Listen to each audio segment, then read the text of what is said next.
It all started 7 years ago when I was traveling in Nepal, and I learnt about the existence of the snow leopard and how endangered they were.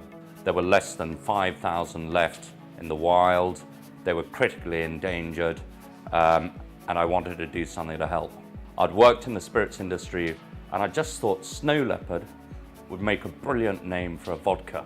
So I thought if I could create a business, and if I could give money from the business to snow leopard conservation, that would be a great project.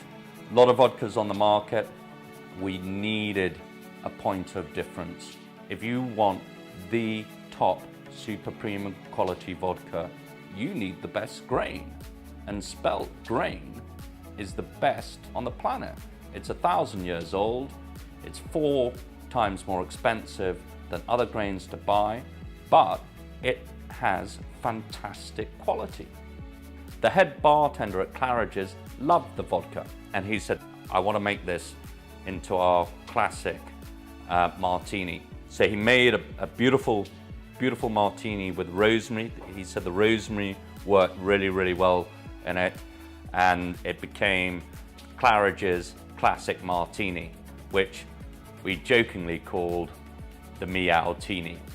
Very early on in the first year, I got a telephone call from Stella McCartney's office saying that she'd heard about the vodka. Would I be prepared to support her Fashion Week party? And I said, would be delighted to get involved. And it was fantastic. At that party, we were only 6 months old. There was Mario Testino there, Kate Moss was there, Stella's father, Paul McCartney was there, and we came up with another cocktail and we called it the Stella Leopard. The way you save the snow leopard from extinction is by working with the local communities. Livestock insurance, so that when a snow leopard takes a herder's sheep or goats, rather than the herder having to put a trap down to catch the predator, they pay into an insurance project, and when they lose their livestock, the insurance program pays out. They are then insured against a disaster if a wolf or a snow leopard takes all their livestock. Where the herders make their money is by selling raw fleece to local traders. In the past, they would get pennies rather than pounds for the raw fleece. When you spin the wool and turn it into yarn, you can sell it for 5 times more than raw fleece.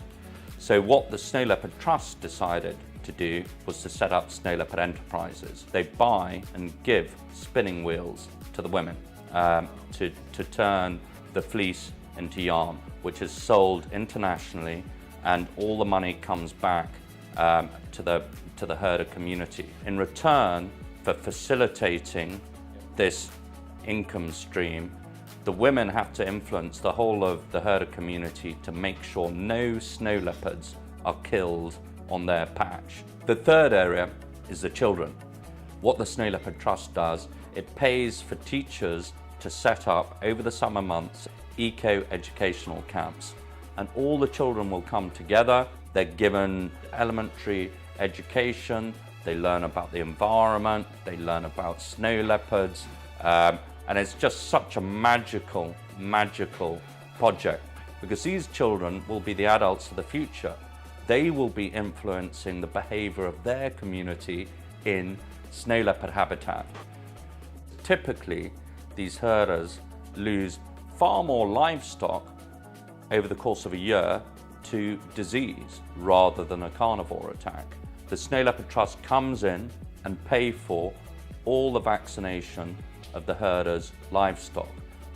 The communities enter into a covenant with the Snow Leopard Trust and say, we as a community promise, even if we lose a few sheep, goats to a carnivore attack, we will not do a retribution killing against the snow leopard.